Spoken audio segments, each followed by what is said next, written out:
ನಮಸ್ಕಾರ. ನೀವು ನೋಡ್ತಾ ಇದ್ದೀರಾ ಶ್ರೀ ಮಾರಿಕಾಂಬಾ ಡಿಜಿಟಲ್ ಟಿವಿ. ನಾನು ಶ್ವೇತಾ.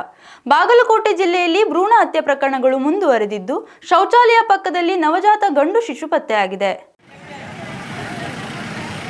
ಬಾಗಲಕೋಟೆ ಹಳೆ ಶಿರೂರು ಅಗಸಿ ಹತ್ತಿರ ಈ ಘಟನೆ ನಡೆದಿದ್ದು, ಮಹಿಳೆಯೊಬ್ಬರು ಶೌಚಾಲಯಕ್ಕೆಂದು ಹೋದಾಗ ಮೃತ ಶಿಶು ಕಣ್ಣಿಗೆ ಬಿದ್ದಿದೆ. ಸರಿಸುಮಾರು 7 ರಿಂದ 8 ತಿಂಗಳ ಅವಧಿಯ ಗಂಡು ಶಿಶು ಎಂದು ತಿಳಿದು ಬಂದಿದ್ದು, ಕೇಸರಿ ಟಾವೆಲ್ನಲ್ಲಿ ಸುತ್ತಿ ರಟ್ಟಿನ ಬಾಕ್ಸ್ನಲ್ಲಿ ಶಿಶುವನ್ನು ಬಿಸಾಡಿ ಹೋಗಿದ್ದಾರೆ. ಅನೈತಿಕ ಸಂಬಂಧ ಹಿನ್ನೆಲೆಯಲ್ಲಿ ಅಬಾರ್ಷನ್ ಮಾಡಿಸಿರುವ ಬಗ್ಗೆ ಶಂಕೆ ವ್ಯಕ್ತವಾಗಿದ್ದು, ಜಿಲ್ಲೆಯಲ್ಲಿ ಭ್ರೂಣ ಹತ್ಯೆ ಪ್ರಕರಣಗಳು ಹೆಚ್ಚಾಗುತ್ತಿದ್ದರೂ ಜಿಲ್ಲಾ ಆರೋಗ್ಯ ಇಲಾಖೆ ಕಣ್ಮುಚ್ಚಿ ಕುಳಿತಿದೆ ಎಂದು ಸಾರ್ವಜನಿಕರು ಆಕ್ರೋಶವನ್ನು ಹೊರಹಾಕಿದ್ದಾರೆ.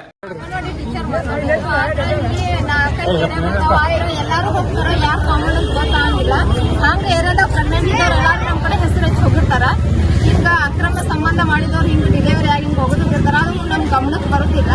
ಆದ್ರೆ ಹಿಂಗಾಗಿದ್ದ ಅನ್ಯಾಯ ಆದ್ರೆ ಹಿಂಗ್ ಮಾಡಕ್ ಹೋಗ್ಬಾರ್ದು. ಮಕ್ಕಳನ್ನ ತಮ್ಮ ಸಾಕಾಗಲಿಲ್ಲ ಅಂದ್ರ ಅನಾಥಾಶ್ರಮಕ್ಕಾದ್ರೂ ಕೊಡ್ಬೇಕು. ಇಷ್ಟ ಹೇಳಕ್ ನಾ ಇಷ್ಟ.